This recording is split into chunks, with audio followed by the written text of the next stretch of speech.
I remember trying to push his face towards the gas where the gas was released, and I turned the gas on. Casey Diaz was a mere 8 years old when he decided to kill his father using a portable gas heater. And my mom walked in on it. It freaked her out. What's going on? And I remember turning to her and telling her, just leave it alone. I'll take the blame. My hope was that he would fall asleep and never wake up. His dad was a violent, abusive alcoholic. He would start literally beating my mom right in front of me. I recall seeing her in a closet in her own blood, and there's nothing that you can do. I remember in one occasion him grabbing me by the shoulders, bringing me close to him, and he says to me, "Don't ever call me your dad. Don't ever call me dad." And then I remember just feeling a sense of emptiness. You feel worthless. You feel like, why are you even here? I became angry. I became very angry. Casey would find purpose in a South Central LA gang. He easily became violent, stabbing his first victim at just 11 years old. What made it so easy for me to stab somebody is that I put the face of my father on every single one of my victims. More victims would follow, as did a lengthy rap sheet. He rose up in the gang world, feared and hunted by rival gangs. At 16, Casey was sentenced to 12 years in a juvenile correction facility for second-degree murder and 52 counts of armed robbery. He ruled the gang-infested prison until he attacked another inmate. I strangled him almost to death. That landed him in solitary confinement at New Folsom State Penitentiary. One day, a Christian woman, Frances, came by to invite him to a monthly Bible study. You're crazy. What are you talking about? Bible study. And I'm going, she's nuts. She doesn't know who she's talking to. And she says, I'm gonna be praying for you. And I'm putting you on my prayer hit list. She uses that word.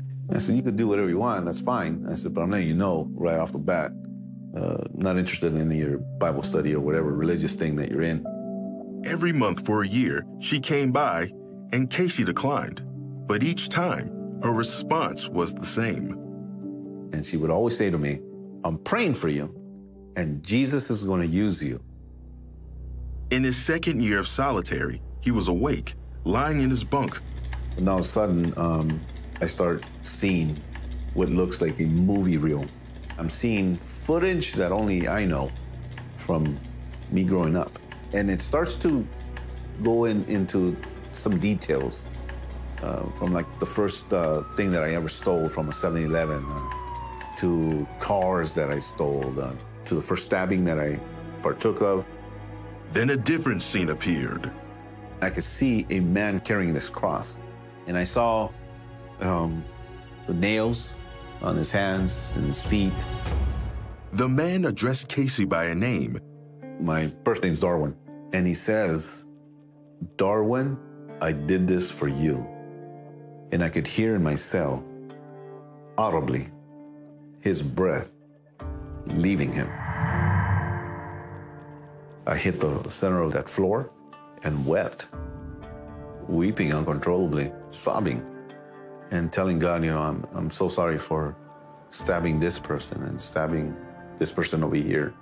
I didn't know what I was doing. I didn't know what was happening, but I knew that something had happened here. Like something, there was this freedom that I had never experienced in my life. Casey says Jesus told him to talk to the prison chaplain. He said, what happened in the cell is what happened in the cell. God has already forgiven you. This is why you feel so free. He prayed with the chaplain to accept Christ.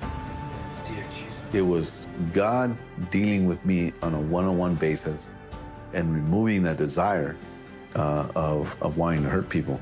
It just went away supernaturally. But Casey's faith would be tested. Now 18, he was released from solitary, and a hit was placed on his head for becoming a Christian and leaving the gang. One day, an inmate came to his cell with a knife. And he says, I can't do it.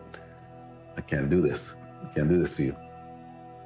He says, but whatever you're doing, I'll roll with you. And he became the first person.